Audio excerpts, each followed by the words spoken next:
오늘 저희에게 주신 말씀 역대상 5장에서 8장까지의 말씀, 이 가운데 저희가 함께 5장, 역대상 5장 1절에서 3절까지 말씀 같이 보시겠습니다. 역대상 5장 1절에서 3절까지 말씀 같이 보시겠습니다.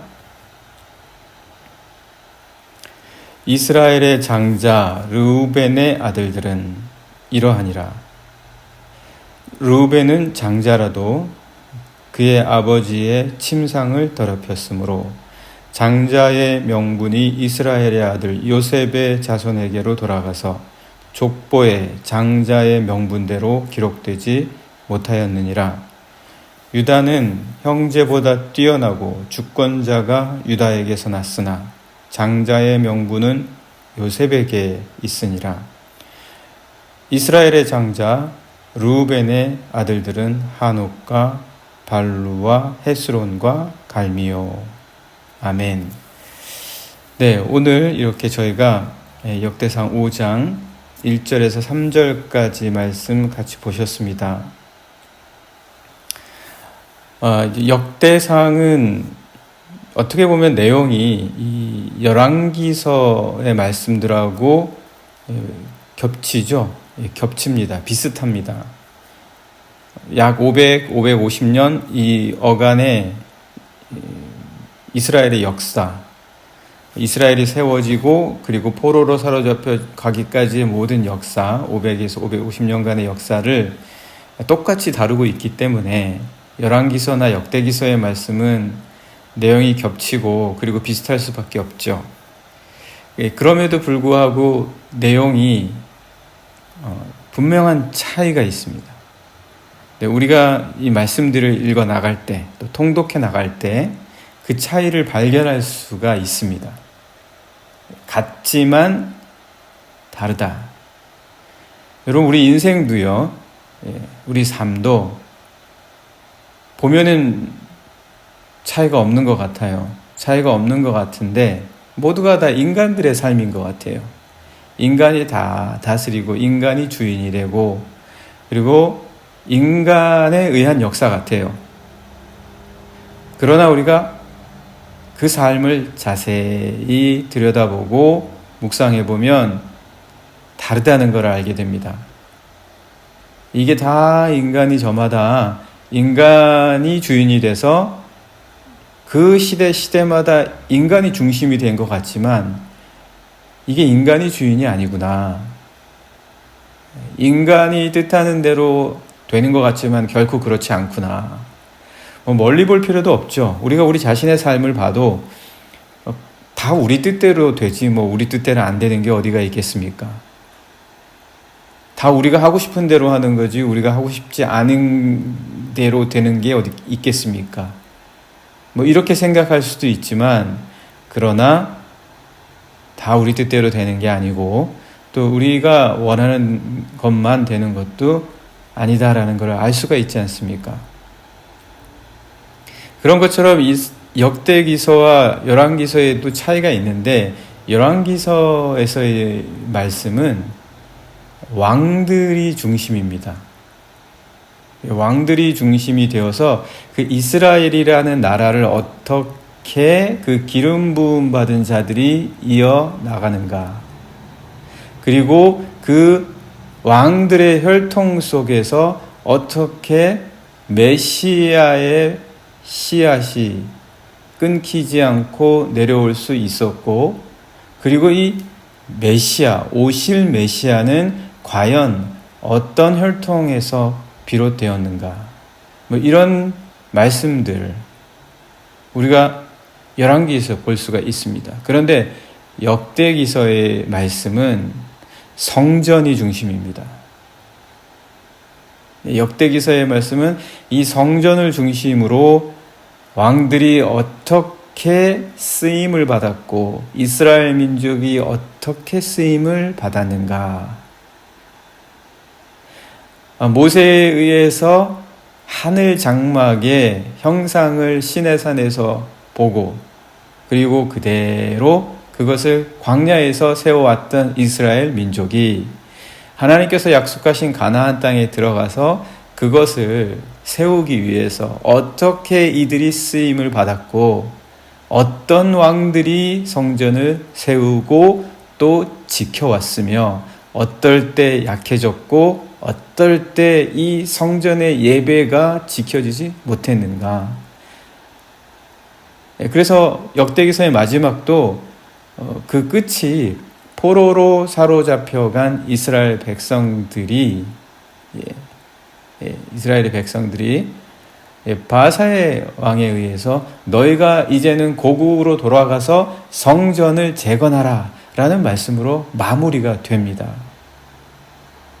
다르죠? 열왕기서랑. 이렇게 역대기서는 성전이 중심이 된다.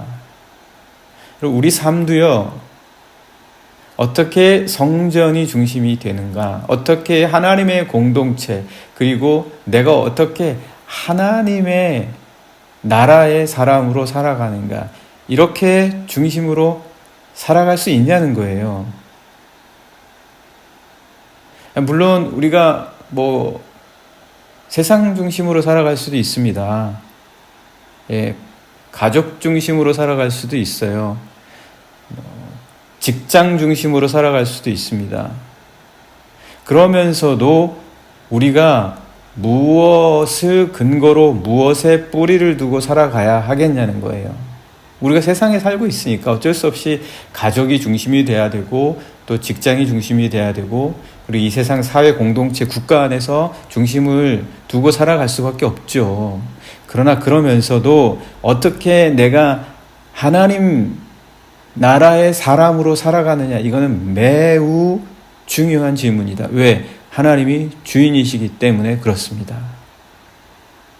내 삶을 국가가 원하고 이끌어주는 대로 다 채워주는 것이 아니고 직장이나 가정이나 이 사회가 채워주는 것이 아니라 하나님이 내 삶을 인도하시고 이끄시고 채우시기 때문에 그렇다라는 것이죠. 간단한 예만 들어보더라도요. 오늘 우리가 본문 읽으신 거 보면 야곱의 아들들 중에 장자는 르우벤이었습니다. 그 당시 그들이 받은 그리고 그들이 세워간 율법에 의하자면 장자는 르우벤이에요. 그러니까 르우벤이 장자의 역할을 해야 되고 장자의 몫을 받아야 되고 장자의 지위가 주어져야 됩니다. 그러나 르우벤이 장자가 못 됩니다. 우리가 세상에서 내가 당연히 받아야 될 가치와 지위와 명분이 있다라고 해서 세상이 약속해 준 건데, 세상의 질서인데, 근데 그렇게 되지 않는다라는 겁니다. 세상이 주인이 아니거든요. 우리가 다 무조건 세상이 세워놓은 질서이기 때문에 그대로 될 것이다. 실제 삶은 그렇지 않습니다. 그렇지 않습니다. 르우벤이 장자로서 마땅히 받아야 될 그 몫은 하나님께서 주시지 않겠다 라고 하면 못 받는 거죠. 장자인데도 마땅히 장자가 받아야 되는 걸로 다 이스라엘 백성들은 그렇게 압니다. 근데 안 돼요. 그리고 이스라엘 백성들도 어쩔 수가 없습니다. 그들이 막지를 못해요. 야곱이 그거를 막지를 못합니다. 그래서 말씀이 이렇게 나오고 있습니다. 5장 1절에 보시면 이스라엘의 장자 르우벤의 아들들은 이러하니라. 장자라고 하지 않습니까? 장자예요. 그러나 르우벤은 장자라도 그의 아버지의 침상을 더럽혔으므로 누가 판단을 합니까? 누가 이런 것들을 모두가 판단을 하고 너는 그래서 장자가 되지 못할 것이다. 이렇게 할 수 있단 말입니까? 하나님이시다라는 거죠. 르우벤은 장자라도 그의 아버지 침상을 더럽혔으므로 장자의 명분이 이스라엘의 아들 요셉의 자손에게로 돌아갔다. 그래서 족보의 장자의 명분대로 기록되지 못했다. 그래서 요셉은 몫을 2배나 받습니다. 요셉 지파는 몫을 2배나 받죠. 에브라임과 므낫세와 에브라임 이 두 지파에게 몫이 장자의 몫으로 돌아가게 된다라는 거죠. 요셉은 두 몫을 받았습니다. 요셉이 엉겁결에 베냐민을 제외한 막내에서 장자가 돼버린 거예요. 인생이 이렇습니다. 삶이 이렇습니다. 그런데 요셉이 장자의 몫을 받았다고 장자의 역할까지 했냐? 그건 또 아니라는 거예요. 그건 또 아닙니다. 우리 삶이요, 다 우리 뜻대로 할 수 있는 것 같은데 안 됩니다. 그러니까 우리가 너무, 물론 우리가 우리의 삶을 최선을 다해서 살고, 그리고 또 우리 삶에 대해서 잘 계획도 세우고 또 준비해야 하는 것도 필요하지만, 그러나 그 모든 것의 주권은 하나님께 있다라는 것을 겸손하게 인정하고 살아가지 않으면 모든 삶에서 우리가 힘들어집니다. 부딪히는 거예요. 세상에 되어지는 것들 속에서 부딪힘이 너무 많아지는 거예요. 믿어야 합니다. 하나님이 주인이시고 하나님이 나를 인도해 주시고 그 하나님이 인도해 주시는 것만큼 내게 유익한 것이 없다. 그래서 내가 주장하고 내가 고집해 왔고 내가 알아왔던 모든 것들을 바울은 배설물로 여긴다고 하지 않습니까?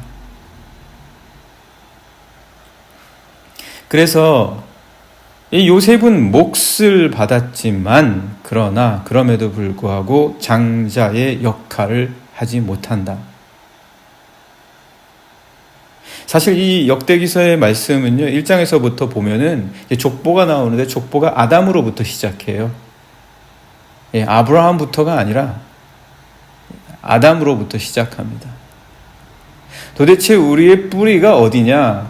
우리의 뿌리를 야곱으로부터 볼 거냐? 아브라함으로부터 볼 거냐? 어디에서부터 볼 거냐? 만약 그들이 하나님의 주권에 대해서 알고 있고 이 모든 그들의 이스라엘의 역사가 하나님의 손에 있다라는 걸 고백한다면 그들이 빚어진 그 하나님의 형상으로 빚어진 그때로부터 시작됨을 인정하지 않을 수가 없겠죠. 오늘 우리의 역사의 그 출발을 우리가 어디에서부터 보냐? 아브라함부터 본다면 아브라함부터의 삶이 될 것이고, 야곱으로부터 본다면 야곱으로부터 시작될 것이고, 나 자신이다라고 생각하면 내 자신으로부터 시작될 것이나, 아담으로부터 본다면 하나님으로부터 시작될 것이다. 그래서 그들의 족보가 아담으로부터 시작을 해서 여러 지파별로 이어져 나옵니다. 그래서 각 지파의 족보로 연결이 되는데 오늘 우리가 보는 말씀이 그런 지파들의 족보가 나오는 말씀들입니다. 5장, 6장, 7장, 8장 전부 다요. 그러면서 이제 9장으로 넘어가게 되는데 이 9장에서부터는 포로에서 돌아온 이스라엘 민족들의 이야기가 나옵니다. 그들의 이 족보가 끝나고 이스라엘의 민족들이 포로로 사로잡혀 갔다가 돌아온 것, 그 삶까지 기록이 이어져 가고 있습니다. 그들의 족보의 뒤에 붙어서. 그러니까 한마디로 말해서 이 역대기서는요, 그들의 왕국이 어떻게 됐느냐가 중요한 게 아니에요. 어떤 왕들이 세워져 왔느냐가 중요한 게 아니라 이들이 어떻게 성전 중심의 성전 중심의 삶이 중요했기 때문에 그들이 이스라엘에 살 때만이 아니라 포로로 사로잡혀갔고 그리고 다시 돌아오게 하신 이유가 무엇이었고 돌아왔을 때에 그들은 또 어떻게 살아갔는가, 그 성전에 대한 사명을 잊지 않았는가, 하나님의 나라의 모임을 세우기 위한 그들의 삶이 이어져 갔는가? 왜냐? 그들의 삶의 주인은 성전의 주인이시고 하나님 나라의 주인이신 그분이 바로 모든 것의 주인이시다라는 것을 그들은 자신들의 삶으로 보여주는 겁니다. 포로로 사로잡혀 가게 된 것도 하나님께서 역사하신 것이요, 그리고 다시 돌아오게 하신 것도 하나님의 역사다라는 모든 신앙의 고백이 그 안에 다 담겨 있는 것이죠. 그렇다면 이 장자의 역할은 누가 했냐? 유다가 했다라는 것이죠. 유다가 했다. 그래서 2절 말씀 보시면 유다는 형제보다 뛰어나고 주권자가 유다에게서 났으나 장자의 명분은 요셉에게 있느니라. 원래 장자는 르우벤이었죠. 그런데 실제 장자의 명분은 요셉에게 돌아갔습니다. 그러나 장자의 역할은 유다가 했다는 거예요. 장자의 역할은 유다에게 했다. 그래서 이 족보의 이야기를 하면서 르우벤 지파를 얘기할 때 장자의 이야기를 언급하는 이야기는 르우벤이 장자였지만 그렇게 하지 못한 그 몫은 요셉에게 돌아갔지만 또 그 역할은 그 지파가 하지 못한 이유는 바로 하나님께 있다. 왜? 역사의 주인은 하나님이시다. 그들의 삶을 주관하시는 분은 하나님이셨다. 오늘 우리의 삶의 주인은 하나님이시다. 네, 오늘 우리가 이것을 기억하는 것이 그만큼 중요하기 때문에 역대기서를 시작하는 역대기의 기자, 아마 에스라가 아닐까 생각이 되는데요. 포로에서 돌아와서 이 포로된 백성들이 바벨론에 가서 기억하는 사람도 있었지만 그들의 역사를 다 잊어버린 사람들이 많이 있지 않았겠습니까? 그리고 한 시대가 지났잖아요. 70년이 지났으니까. 새로운 세대잖아요. 그러니까 이들이 돌아왔을 때 하나님에 대한 역사를 알게 하고 가르쳐야 될 필요가 있었기 때문에 돌아온 그들에게 우리 역사의 중심은 하나님이시고 그분이 주인이시고 그분의 성전, 하나님 나라, 하나님의 공동체, 하나님의 교회의 삶으로 우리가 다시 우리 삶의 중심에 뿌리를 세워가자라는 목적을 알게 하기 위하여 이 역대기서를 기록했다. 그러면서 이 르우벤 장자의 지파의 이 도대체 이 명분과 역할과 참된 그 역할은, 몫은, 그리고 그 안에서 살펴볼 수 있는 것은 무엇이냐? 그것을 오늘 역대기에서 보여줍니다. 오늘 이렇게 같이 기도하면 좋겠습니다. 오늘 우리가 우리의 삶에서 열심히 살아가야 되겠지만 여러분, 우리 꼭 같이 기억하면 좋겠습니다. 그러나 우리 삶의 주인은 하나님이십니다. 그럴 때 우리의 삶에 더 깊은 의미와 그리고 우리에게도 힘이 생겨나는 거예요. 이 하나님께서 내 삶의 주인이시니 이만큼 더 기쁘고 감사하고 행복한 것이 무엇이 있겠는가? 내 삶의 든든한 힘의 근원이시니 내가 무엇이 두렵겠는가? 오늘 하나님께 같이 기도하면 좋겠습니다. 내 주인이십니다. 내 주인 되신 하나님, 오늘 하루도 나를 이끄시고 인도해 주십시오. 내가 가야 할 길을 밝히 보여주시고 내 삶의 길에 등불이 되어주시고 내 길이 되어주십시오. 같이 함께 기도하시겠습니다.